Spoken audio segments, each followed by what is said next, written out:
السلام عليكم ورحمة الله وبركاته.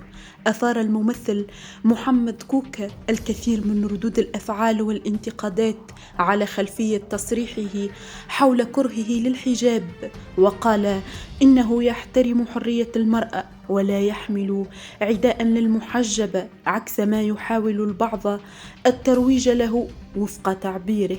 وتابع كوكا: شخصيا الحجاب لا يروق لي كمظهر، وأيضا القميص بالنسبة للرجال، مشيرا إلى أنه حاول إضفاء بعض الفكاهة عندما قال أنه سيمزق الحجاب. وفي سياق متصل اعتبر الممثل محمد كوكا أنه لم يحسن التعبير، لكنني حاولت إيصال رأيي في قالب مزحة، قائلا: لو تعلن ابنتي رغبتها في ارتداء الحجاب لن أمنعها، وسأقول لها مبروك، لكن في المقابل أرفض أن ترتديه زوجتي.